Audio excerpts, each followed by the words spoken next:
श्री गोकुल नाथ की जय।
અત્યારે ઉત્પાદન શક્તિ અપૂર્વ રીતે વધી છે. મનુષ્યોના વ્યવહારના સાધનો ઘણા જ સગવડ ભર્યા થયા છે. તંદુરસ્તી અને આરોગ્યના સાધનો સુલભ થયા છે, છતાં સુખનો અભાવ એટલો ને એટલો જ છે. બલકે તેનાથી વધુ હોવાનું અનુભવાય છે. તેનું શું કારણ? પણ હવે આપણે આ વાતને આટલેથી જ પતાવીશું. તમે જોઈ શકો છો કે દુનિયાવી વસ્તુઓમાં વીજળીક ફેરફારોને સુધારા થયા છે. बिल्कुल मोमेंटरी चेंज हो रहा है एक क्षण एक में. तो आज जो है एक बिल्डिंग टूट रही है, दूसरी जगह कोई जो है इमारत खड़ी हो रही है, कहीं तीसरी जगह कहीं कुछ और चौथी जगह कोई कुछ और. देखते देखते तो सारी जो तुम्हारी सामने की जो सारा नजारा है वो नजारा ही सारा बदल जा रहा है. इतनी जल्दी चेंज हो रहा है आजकल.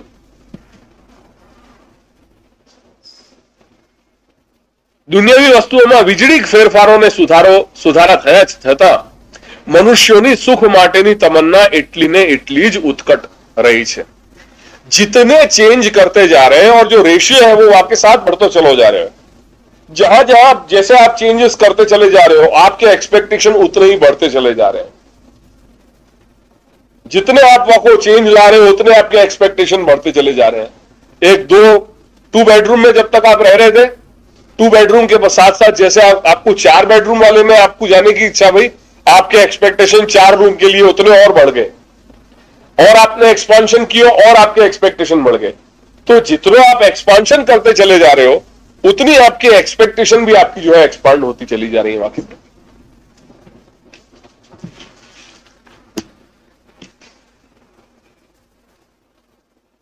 તમને હું એક સીધો અને સહેલો પ્રશ્ન પૂછું.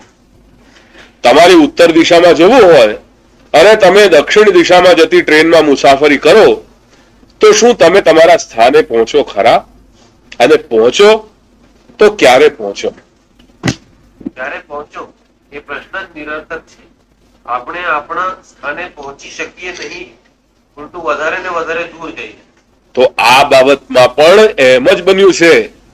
અત્યારે દુનિયાનો પ્રવાહ ઊંધે રસ્તે વહી રહ્યો છે અને છતાં જ્ઞાનના ખોટા અભિમાનથી दुनिया એમ માની રહી છે કે તે ખરે રસ્તે પ્રગતિ કરી રહી છે. आज कोई अगर अपन उनको समझाने जाओगे अपने को और बेवकूफ समझेंगे, अपने को बेवकूफ समझेंगे. या हमारे अच्छा है कि आज के युग में कछुआ की तरह यथा कूर्मानी व अंगशः, ये जो शास्त्र वचन कह रहे हैं कि कछुआ को जब भी कुछ खतरा लगे तो अपने जो है वो हाथ पांव सिकोड़ के अंदर बैठो रहे। तो गुरुजी भी हमारी यही आज्ञा करे कि आज को युग जो है वो एक्सपांशन को नहीं है। आज को युग ऐसा ही है कि जीवात्मा को अगर वाकई वास्तविक वाकई उत्कर्ष की अगर वाको विचार हो वाके लिए तो इतना ही है कि जगत में जा ढंग से चल रहे हो वो जगत में वहां ढंग से अपनो निर्वाह करते हुए अपनी आत्म सुरक्षा के लिए, अपने जीवात्मा की सुरक्षा के लिए, अपने जैसे कछुआ अपने सारे अंगन को डर के समय जब वो बैठ जाए, ऐसे ही अपने आनंद से अपने घर में बैठ करके अपनी जो संस्कृति है, अपने जो मूल है, उनको जीने को अपने घर में अपनो प्रयत्न कर लो। अपने अंदर वाकुपन कितनो कर पा रहे हैं, कितनो अपने अंदर अपने अपने संस्कार सु, अपने मूल सु अपन अपने आप को भर पा रहे हैं। और वासु एक बैलेंस क्रिएट करने को प्रयत्न कर लो कि अपन बाहर को जो जीवन है और अपनो आंतरिक जो जीवन है वो बाहर को और आंतरिक जो अपनी व्यवस्था है वो हमें एक सामंजस्य एक बनाने को अपन प्रयत्न कर ले। और ये अपने विवेक से ही होएगा, क्योंकि बाहर की जगह है, अंदर की जगह है, और दोनों में डिफरेंस तो आज है ही है।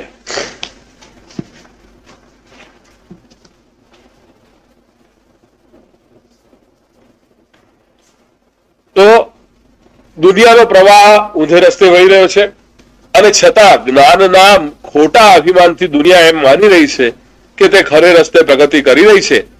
જુઓ ને ખ્રિસ્તી પ્રજા આજે અન્યોના ગળા કાપી રહી છે અને તેમના એ કાર્યમાં ઈશ્વર તેમને મદદ કરે એ માટે પ્રાર્થના કરી રહ્યા છે। જો સમગ્ર પ્રજાઓમાં ઈશ્વર એક જ હોય તો માએ માએ ગળે રહેતા આ ખ્રિસ્તી ભાઈઓમાંથી તેણે કોની પ્રાર્થના સાંભળવી? या भले ख्रिस्ती की बात करी है पर actually this applies to each and every person. आज हर जगह ये परिस्थिति आ रही है।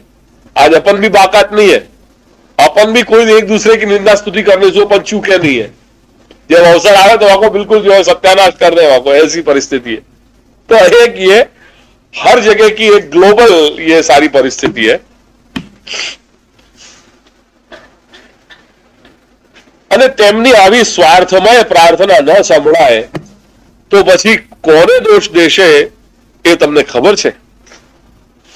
અને ઈશ્વરને જ અને તેમ જ હોવું જોઈએ। એક પળે એવું પણ લાગી આવે છે કે કદાચ ઈશ્વર જેવી કોઈ ચીજ જ ન હોવી જોઈએ।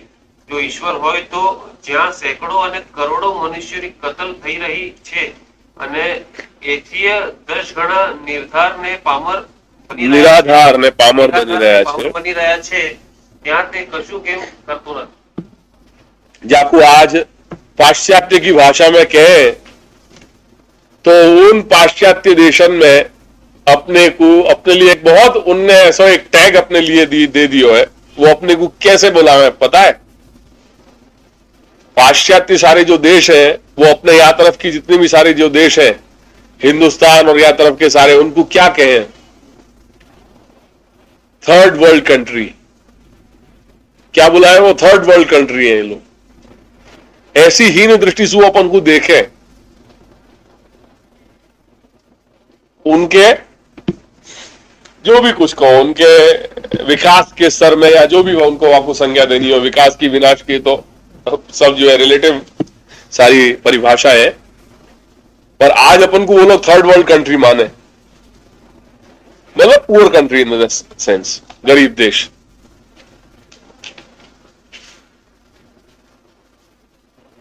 तो જ્યાં સેંકડો અને કરોડો મનુષ્યની કતલ થઈ રહ્યા છે અને એથી 10 ગણા નિરાધાર અને પામર બની રહ્યા છે, ત્યાં તે કશું કેમ કરતો નથી? તમે ભૂલ્યા?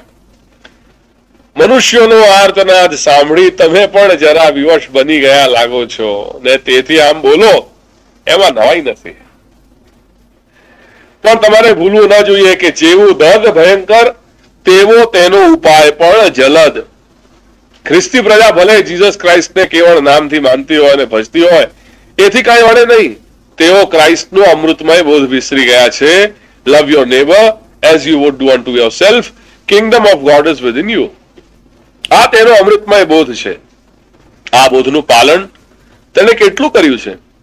દુનિયાવી સુખની શોધ પાછળ તે ઈશ્વરને ભૂલી ગઈ છે, क्राइस्ट ने भूली गई है। ठीक है, ये शब्द केवल समझने के हैं। यही चीज को थोड़ा टिल्ट करके अगर अपने सेंस में लगा दोगे तो वो एप्लीकेबिलिटी अपने सेंस में भी उतनी ही सही है कि आज भी अपन अपने सनातन धर्म के, अपने वेद के जो सारे विचार है, अपनी वेद की जो सारी संस्कृति है, वाकु आज उनको भी अपन भी जो है वो भूल गए हैं।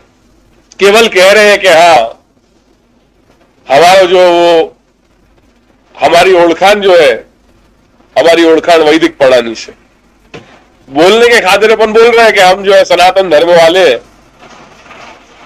पर धर्मनिरपेक्षता में तो अपन मान ही रहे हैं। अपन को कोई आधार नहीं है। वो धर्मनिरपेक्षता की जो बात आज अपन कर रहे हैं, जो आजकल पॉलिटिक्स में हो रही है, वो ऐसी परिस्थिति है। धर्म से निरपेक्ष है, हमको धर्म से कोई मतलब ही नहीं है इन द सेंस। वो कह रहे हैं धर्मनिरपेक्ष यानी हम हर धर्म को एक समान माने, पर रीड बिटवीन द लाइन्स है कि हम धर्म से निरपेक्ष है, हमको धर्म से मतलब नहीं है, हमको जरूरत नहीं है धर्म की। बस जीससना आध्यात्मिक वारसानी विस्मृति એ જ તેના હાડમાં ભયંકર રોગ છે। આ રોગના નિવારણ અર્થે તંદુરસ્ત સ્થિતિની પુનઃસ્મૃતિ માટે સખત आघातजनक मोटा आंचकानी अनिवार्य जरूर है। जब मानसिकता व्यक्ति की इतनी जो है वो या प्रकार की मानसिकता हो जाए कोई मनुष्य की, जब वाकु गोलियां, ये दवाई या थेरेपी वगैरह जब असर नहीं करे तो लास्ट में फिर वो इलेक्ट्रिक शॉक को भी करे कि भाई आपको शॉक ट्रीटमेंट दो, शॉक थेरेपी दो, तो शायद वो एक लास्ट अप्रोच है कि कुछ शॉक देने के बाद कुछ वो चीज वाके अंदर विस्मृति आ जाए, वाके अंदर कुछ चेतनता आ जाए और असर कुछ कर जाए। तो आज कहने को तात्पर्य यह है कि लेखक ये कह रहे हैं कि भाई आज हमारा जो जीवन है वो जीवन या प्रकार से जीते जीते हम इतने जो है वो हमारे अंदर एक प्रकार की जड़ता आ गई है कि जा जड़ता के कारण आज हम एक मनुष्य के बीच के जो संबंध है, जो एक अपने मनुष्य के बीच की जो सारी चेतनाएं है, जो अनुभूति है, उनको भी जो है वो हमारे लिए बिल्कुल असर कारक नहीं रही है, उनकी भी अपन को असर नहीं हुआ है। ऐसी के शायद कहीं अगर कोई रोड पे अपन जा रहे हैं, अगर अपन को कोई एक्सीडेंट हो जाए कोई को, तो अपन के पहले ये ख्याल में आया कि चल यार जल्दी निकल यहाँ से, कहीं व्यर्थ में यहाँ में ट्रैफिक में फंस गए तो अपन को जो सारो काम जो अटक जाएगा। ये भूल जाए अपन कि शायद हाँ कोई वक्त अपन की ऐसी परिस्थिति आती और कोई ने अपनी को उठाया वासु, तो आज जाके कारण अपन की जान बच रही। ये चीज मैंने रियलाइज करी the day I met with my accident. वो चीज मैं याद करूं तो मुझे है कि यार कोई इंसान तो होता ना, याकू जानते नहीं होते, पड़े हुए आते तुम सड़क पे, क्या पता, पर कोई ने यत्न किया, वाके अंदर एक ये मनुष्य चेतना जागृत भई कि हाँ ये भी एक मनुष्य है और मदद करनी चाहिए अपन को। नहीं तो वो भी यार समझो कि यार क्या लफड़ा में पड़ेंगे अपन, छोड़ो यार यहाँ से, व्यर्थ में अपना समय और वो सब चीज जाएगा। आज इतने अपन जो है वो जड़ता अपने अंदर एक आ गई। आज के देश काल माहौल सारा जो मीडिया जो कल्चर अपन को जो दे रहे हैं, वाने अपन को इतने थिंकिंग बना दिए कि आज अपन एक मनुष्य के बीच की जो एक संवाद संवेदना है, एक सहानुभूति है, वाकू भी अपन जो है वाकू वहां तक भी अपना स्पर्श नहीं हो पा रहे हैं कि जाके कारण अपन के अंदर एक ये तरह की भावना आ गई कि चलो भाई हटो यहाँ से, जितनी जल्दी निकल सको निकल जाओ, नहीं तो ट्रैफिक आएगा व्यर्थ में फंसेंगे, घंटा 2 घंटा यूं ही निकल जाएंगे। ये नहीं सोच रहे कि वहां बेचारे की क्या हालत होगी। तो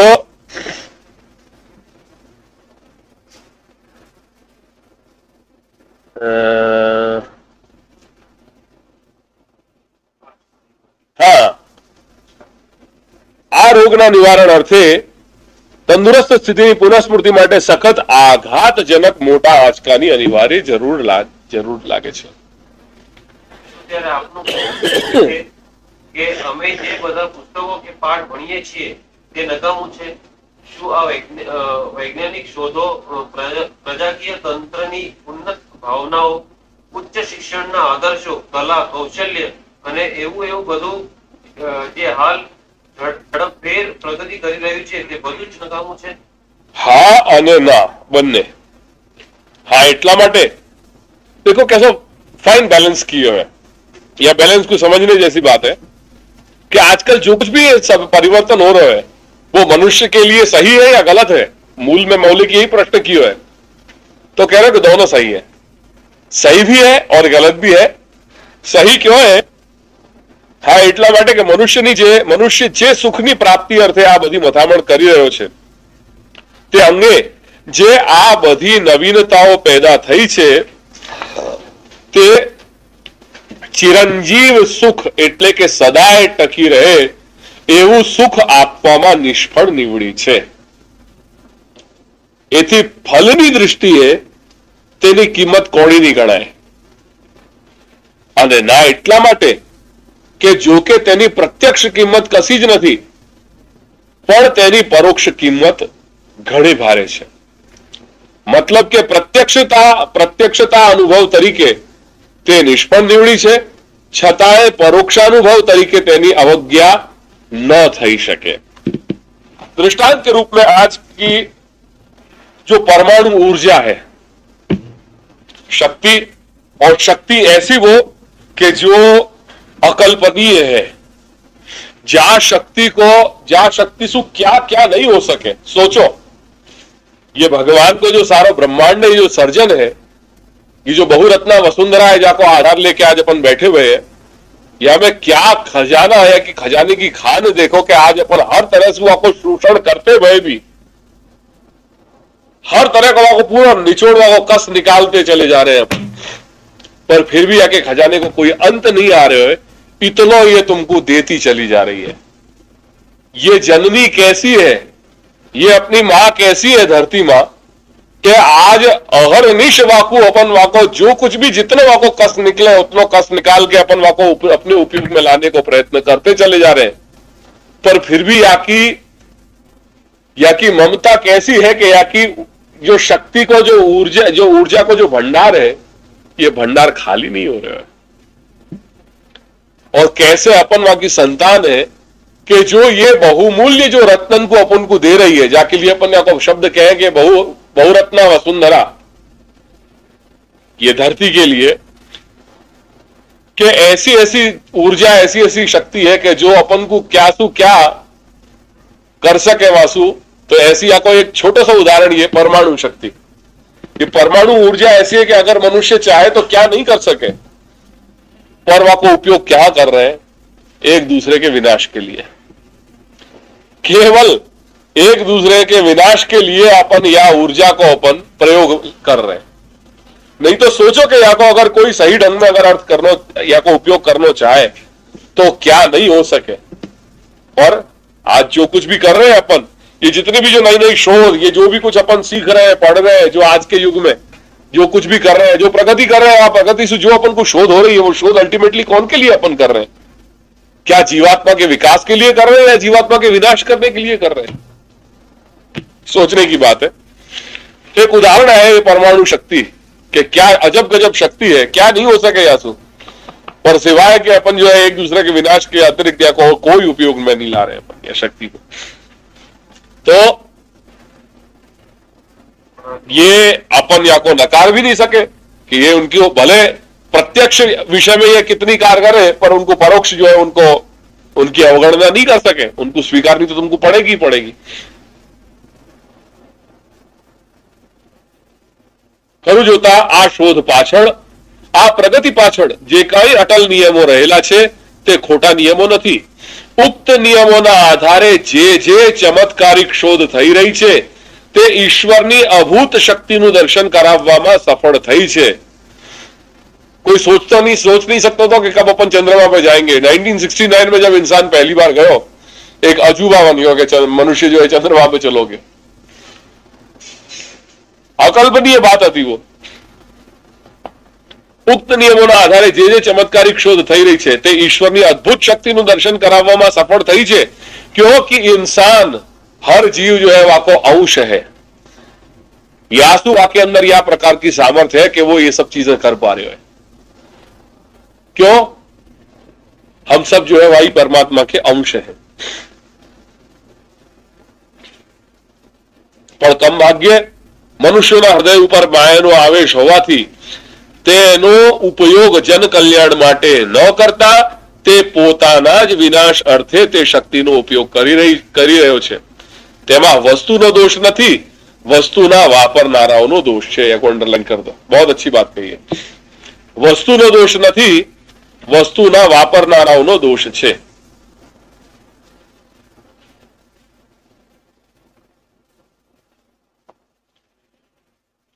माया मीन्स अज्ञान, अवास्तविकता.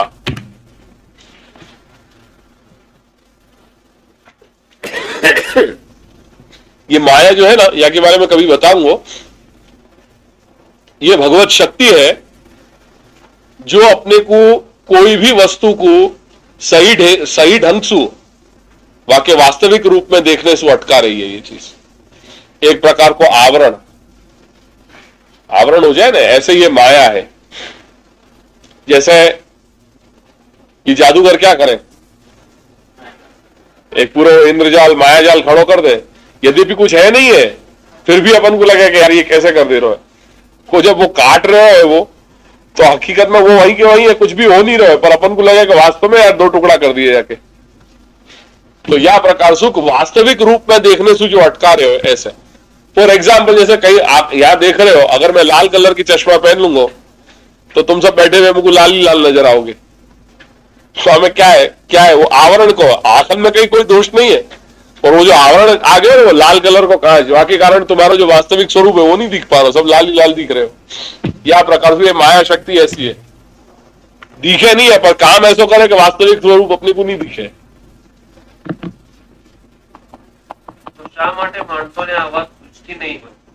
तुम्हारी जब भी लगे कि हाँ इट इज इनफ, तो बोल दीजिए. जब अपनी सीमा लिमिटेशन आ जाए तुम्हारी, तो बोल दियो कि आप बस हो गया, एक थोड़ी देर और करेंगे अपन है. हाँ बस वही मैं कह रहा हूं, उसको सेकंड पूरा कर देते हैं.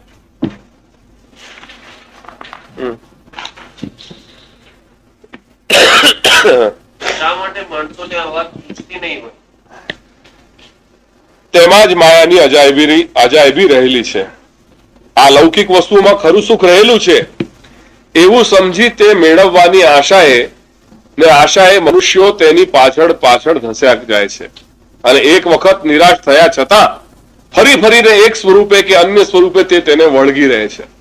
આમ છતાં આ વસ્તુઓમાં ખરું સુખ રહેલું નથી એ સત્ય તો તેમને સ્વાનુભવથી તેની ભારે કિંમત આપ્યા પછી શીખવું જ પડશે. આ ઝાંઝવાના નીરની પાછળ તેનું અંધ આકર્ષણ તેવું છે. वो मिराज जो तुमको दिख रहा है डेजर्ट में, बस वहां के पीछे तुम वहां जाओगे जब तक तुमको, तब तक वो उड़ जाएगा वहां से, वो नहीं मालूम पड़ेगा.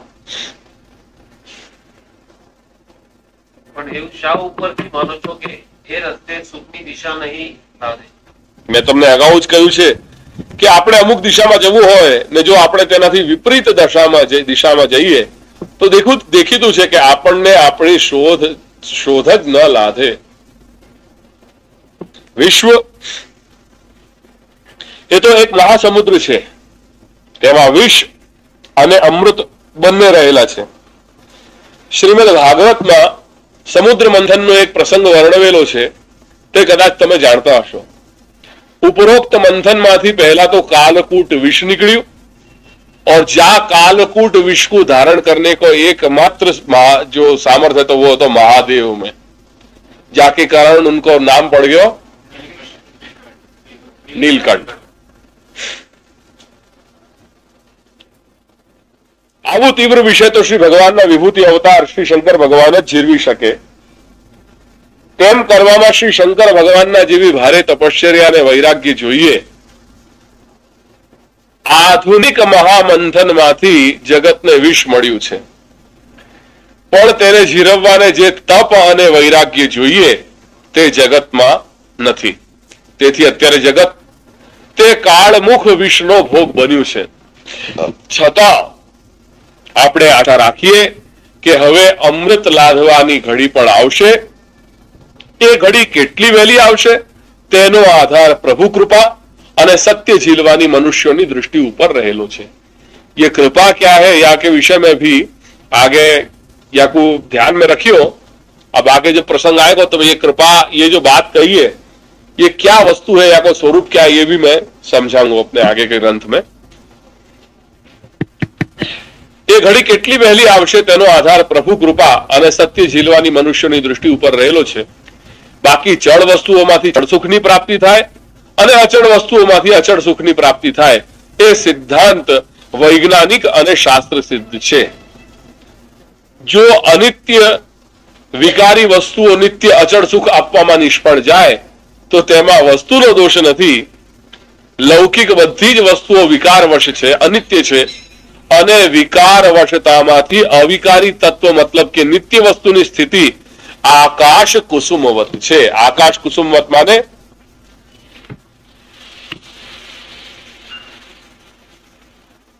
कुसुम माने फूल। आकाश में फूल होगा क्या?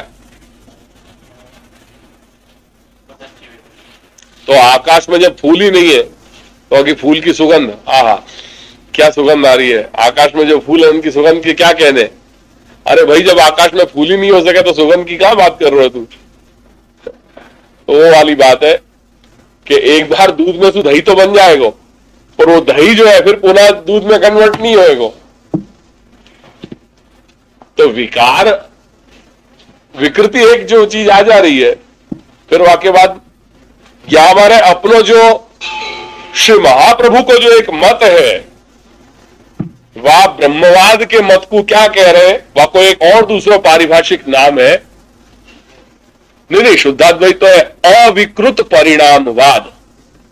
लखी लो, अविकृत परिणामवाद। ये विकार की बात आई ना, यहां मैं सुन ध्यान में आयो। और यहाँ के दो उदाहरण याद रखियो कि जैसे दूध में से दही कर दो, वो दही पुनः जो है फिर वो दूध नहीं बनेगा, ये विकृति है, ये विकृत परिणाम है। फिर विज्ञान की शोध को फिर वाकई अपन तो जाने नहीं, अगर को तो कल टूट के कोई विज्ञान ऐसी शोध कर ले कि दही में से भी दूध बना देवे तो बात अलग है।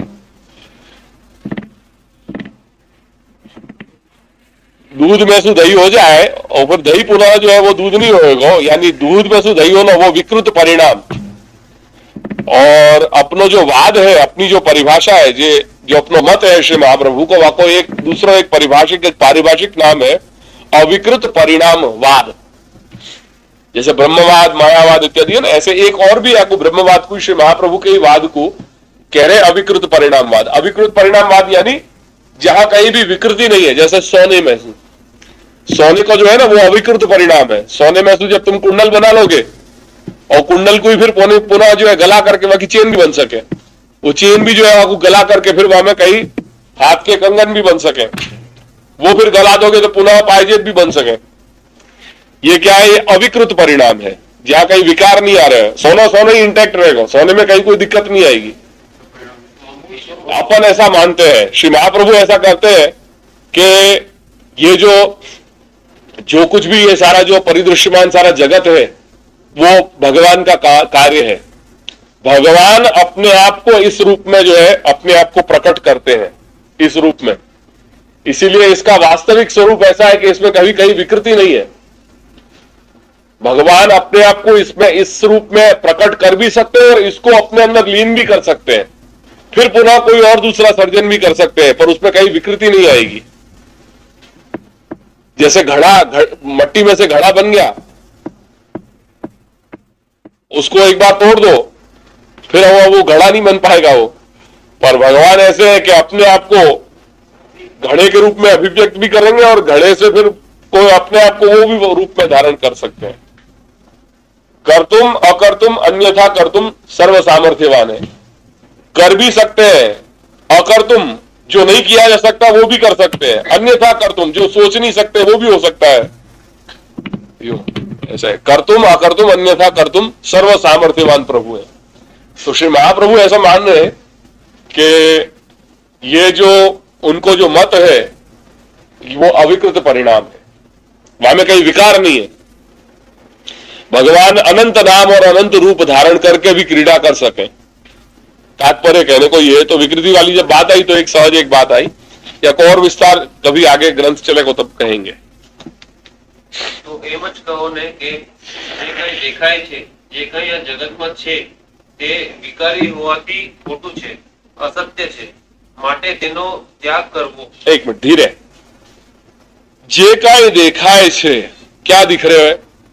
सब कुछ परिदृश्यमान, परि यानी चारों तरफ जो दिख रहा है, ये माइक दिख रहा है, ये पुस्तकें दिख रही हैं, ये कपड़ा दिख रहा है, ये टेबल दिख रही है, घड़ी दिख रही है, तुम सब लोग दिख रहे हो, ये पंखा दिख रहा है, ये बिल्डिंग दिख रही है, सब चीज दिखाई दे रही है, जो परिदृश्यमान जगत। तो जे देखाई રહ્યું છે, જે કાંઈ આ જગતમાં છે તે વિકારી હોવાથી ખોટું છે। वो सब जो है वो असत है, गलत है। नहीं, ये कौन मानता है? देखो उसको पढ़ो, फिर आगे और आएगा। असत्य છે માટે તેનો ત્યાગ કરવો, એટલે કે તમારા મત પ્રમાણે જગતનો જ ત્યાગ કરવો। અગર બીજા શબ્દોમાં કહો તો आत्मघात करो। व्हाट डू मीन टू से? कहने का तात्पर्य तो यही है ना कि सब कुछ, मतलब अपना भी अस्तित्व मत मानो। जब सब कुछ तुम कहते चले जा रहे हो कि सब कुछ अस्तित्व है, सब कुछ विकार वाला है, व्हेन यू आर चेंजिंग ये सारा एवर चेंजिंग है, मतलब इसमें विकार आता ही रहता है, हर समय हर विकार है, और विकार आ रहा है मतलब सारी चीज जो है वो असत्य है। इसको स्वीकारते क्यों? जब सब हर चीज में जब विकृति आ रही है तो वो त्याज्य है। जिसमें विकृति आ रही है, जिसमें विकार आ गया, उसको क्या रखना, उसको छोड़ दो। तो कहने का मतलब जो कुछ भी इस जगत में है, वो जगत इटसेल्फ पूरा, ये जो परिदृश्यमान जगत है, ये जो पूरा ब्रह्मांड है, इन्हें फिर यही कह दो कि क्योंकि ये भी कार्य है, ये भी विकृति है, कहीं कोई ना कोई रूप में प्रोडक्ट तो है ना ये, तो ये फिर विकृति है, इसको छोड़ दो सबको। तो हम सब जो भी है उसमें कह दो कि हमको भी फिर रहने का कोई अधिकार नहीं है, मार डालो साले अपने आप को। तुम्हारे कहने का मतलब यही हो रहा है। क्या कहना चाह रहे हो? तो कह रहे हैं कि नहीं भाई, हमारा, हम ये नहीं कह रहे। ये ही सबसे बड़ा झगड़ा मायावाद में और हमारे बीच का यही सबसे बड़ा झगड़ा है। ये जो शंकराचार्य है, श्री शंकराचार्य, शैव मत को मानने वाले, इनका जो मायावाद है, इनका जो फिलॉसफी है जिसको मायावाद है, वो और श्री महाप्रभु यानी हम लोगों के सबसे बड़ी जो हमारी जो लड़ाई है, जो टक्कर है, वो इसी बात पे है। वो बोलते हैं कि ये सब कुछ नश्वर है, सब कुछ असत्य है, ये भी असत्य है इन वे। तो वो क्या है, वो किसी चीज को नहीं मानते। श्री महाप्रभु कहते हैं कि नहीं, जगत सत्य है, पर जिस तरह से तुमको इसकी अनुभूति हो रही है, वो माया के आवरण के कारण जिस तरह से होनी चाहिए उस तरह से नहीं हो रही है। मतलब वस्तु का दोष नहीं है, वस्तु के देखने वाले का दोष है। Try to understand. इसको और भी मैं करूंगा, पर ये बहुत ही, ये अपना और मेन श्री महाप्रभु का मत क्या है वो है। क्यों हम जो मायावाद कई बार आता है, मायावाद हमारा सबसे झगड़ा जो है मायावाद से। मायावाद माने क्या? वो ये कहते हैं कि ये सारा जो है ये असत्य है, ये जो जगत है वो असत्य है। जो चीज ठोस है, जिस चीज को अपन अनुभव कर सकते हैं, उस चीज को वो मानते हैं कि नहीं? नहीं है, you are not feeling anything. अब भैया बहुत कॉमन सेंस से पूछ रहा हूं कि how can't you feel anything? मैं तुम्हें छू रहा हूं, तुमको मालूम नहीं पड़ रहा है क्या? मेरा हाथ फील हो रहा है, नहीं हो रहा है? तो जो कुछ तुम देख रहे हो, जो अनुभव में आ रहा है, उसको डिनाई कैसे कर सकते हो तुम? How can you deny it? इसमें जो दोष है वो नहीं देख रहे, सामने वाली चीज के अंदर, मतलब इस चीज को नॉन एग्जिस्टिंग मान रहे हैं। कहने का मतलब ये है, जो कुछ है वो माया है, भ्रम है, केवल एक भ्रम है, एक भ्रमणा है, ये अवास्तविकता है, ये कुछ भी वास्तविक नहीं है। हाउ कैन यू एवर से दिस? तो महाप्रभु ये कह रहे हैं कि भैया सब कुछ सत्य है, इसकी सत्ता क्या मानोगे नहीं तुम? किस चीज की सत्ता नहीं मानोगे? जो चीज तुम्हारे अनुभव में आ रही है उस चीज को सत्ता में नहीं मानोगे तुम। हां, इतना जरूर है कि जिस तरह से वो तुम्हारे अनुभव में आ रही है शायद वो गलत है, पर एग्जिस्टेंस ही उसका नहीं मानना, तो तुम अपने आप को भी नहीं मानना, तुम्हारा खुद का अस्तित्व भी नहीं रहेगा। फिर तो तुम भी अपने आप को कहोगे कि नहीं, मैं नहीं हूं, मैं हूं पर नहीं हूं मैं।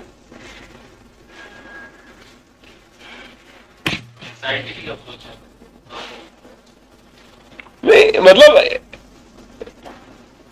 होल अप्रोच है, पूरा होलसम अप्रोच है। इसको और भी एक ये कंसेप्ट ऐसा है कि पूरे 7 दिन में और थोड़ा अपन इसको विवेचन करते रहेंगे। ये कोई ऐसी चीज नहीं है कि एक खटके के साथ एक बार में समझ में आ जाए। It will require certain time. पर कहां कहां जहां बात आ रही है उसको मैं तुम्हें बताता चला जा रहा हूं। फिर से उसको रिपीट करो। તો એમ જ કહો ને કે કાંઈ દેખાય છે, જે કાંઈ દેખાય છે, જે કાંઈ આ જગતમાં છે તે વિકારી હોવાથી ખોટું છે, અસત્ય છે, માટે તેનો ત્યાગ કરવો. એટલે કે તમારા મત પ્રમાણે જગતનો ત્યાગ કરવો. અગર બીજા શબ્દોમાં કહો કે આત્મઘાત કરવો, એ જ સુખ મેળવવાનો સહેલો રસ્તો છે. જો આપ મને આવું જ તત્વજ્ઞાન શીખવવાના હો તો મને લાગે છે કે આપણું ગાડું बहु लांबू नहीं चाहते. भैया अगर ऐसा ही तुम सीख देने वाले हो तो ठीक है भाई, मैं जैसी परिस्थिति में हूं वही ठीक है मुझे, अच्छा है. अब वो कह रहे हैं कि તમે જગતનો ત્યાગ કરો.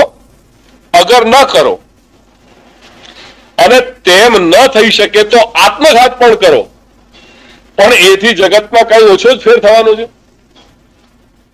क्या आएगा? कुछ भी नहीं होने वाला है. खरी बात तो ये છે કે તમે મારું કહેવું બરાબર સમજ્યા જ નથી. હું તમે જગતનો ત્યાગ કરવાનો કહેતો નથી, પણ જગત સાથે તમે જે સંબંધથી સંકળાયેલા છો તે સંબંધને તેના ખરા સ્વરૂપમાં સમજવાનો કહું છું. ધેટ મીન્સ વસ્તુ તો દોષ નથી, વસ્તુને અનુભવ કરવાનો, જોવાનો દોષ, વસ્તુને વાપરવાનો દોષ છે. વસ્તુ એક જ હોય છતાંય તે જુદા જુદા માણસો ઉપર જુદી જુદી રીતે અસર કરે છે, એવો આપણો દરરોજનો અનુભવ છે. શા માટે તમને અમુક જ આકાર અને અમુક જ રંગ વધારે ગમવા જોઈએ? મિષ્ટ બાસુંદી કે મીઠા રસનો આસ્વાદ લેતા તમને જે મજા પડે તે કરતા વધારે મજા એક ત્યાગીને રોટલાના ટુકડામાં પડે છે. આ ભેદનું કારણ શું? તમારા ધનના ભંડાર અને મહેરાતો, તમારા મોજ શોખ અને અમન ચમન તમારા હૃદયની સગડી બુજાવી શકતા નથી, જ્યારે પ્રભુના એક નામ ઉપર નિભાવ કરી શકતો ગુજારો કરતો એક નિશ્ચિંતન સાધુ વધારે સુખ શાંતિ ભોગવી શકે છે. તેમાં શું રહસ્ય રહેલું છે તેની ઉપર તમે કદી વિચાર કર્યો છે? આ વિજ્ઞાનના જમાનામાં જ્યારે આપણે આપણા સર્વ વસ્તુની કસોટી વિજ્ઞાનના સત્યોથી કરવા માંગીએ છીએ, ત્યારે આ બાબતમાં આવા ઉલટા પરિણામો નિપજાવવા માટે કઈ વસ્તુ જવાબદાર છે તે જાણવાની શું આપણી ફરજ નથી? બધું જ ઉલટું છે, દેખાય છે તે બધું અસત્ય છે, માટે નકામું છે, એવી નકારવાચક ફિલસૂફીનો હું ઉપાસક નથી. And that's what Shri Mahaprabhu says. Shri Mahaprabhu करे कि हाँ छोड़ो ये सब बेकार की बात है, क्या नहीं है नहीं है नहीं है नहीं है करते चले जा रहे हो. अरे थोड़ा उठो इन सब चीजों से. खुद में अपन तुम इतने इस चीज को तुम अपने आप को इतना क्यों नहीं बनाते हो कि तुम जो भी कुछ तुम्हारे सामने जो आ रही है या जो विषय हो रहा है उसको तुम उसके सही पर्सपेक्टिव में, उसके सही डायमेंशन में तुम उसको देख सको, उसको अनुभव कर सको, उसका मूल्यांकन कर सको और उस वस्तु का सही उपयोग कर सको. ये क्या बिल्कुल बैठ जा रहे हो कि नहीं कुछ भी नहीं है, सब नकारात्मक है यार, कुछ भी नहीं है. ये नेगेटिव टेंडेंसी छोड़ो यार. ये जो बुद्ध लोग हैं वो ये कहते हैं कि ना हम सब क्षण भंगुर है, एक क्षण में कोई चीज होती है दूसरे क्षण में नाश हो जाती है. ये बुद्ध लोग जो है उनकी फिलॉसफी है क्षण भंगुरवाद. एक क्षण में हर चीज जो है परिवर्तनशील है, इसलिए कुछ भी नहीं है. आज मैं जो एक क्षण पहले था वो अब नहीं हूं, अब मैं हूं, वो इस क्षण हूं, अब वो आगे के क्षण में नहीं होऊंगा, फिर तो तीसरा क्षण आएगा उसमें कुछ और हो जाऊंगा, मेरे वाला जो पहले था वो नष्ट हो गया. यार what do you mean by this? ये सब क्या नकारात्मक सब बिल्कुल बिल्कुल हीन ग्रंथियों से ग्रसित हो रहे हो. ना हम कुछ भी नहीं है, ये सब चीजें ये बौद्धों की बात. और एक तरफ से वो मायावादी सो हम जो कुछ भी हूं मैं ही हूं भैया, अहम ब्रह्मास्मि, मैं ही ब्रह्म हूं. तो एक बेचारा इंफीरियरिटी कॉम्प्लेक्स से ग्रसित हो गया है, एक सुपीरियरिटी कॉम्प्लेक्स से ग्रसित होता है, और श्री महाप्रभु उसको बैलेंस देते हैं दासो हम. तो एक वो ना हम एक बाजू सोहम और उसको पूरा परफेक्ट बैलेंस करके श्री महाप्रभु बताते हैं दासोहम।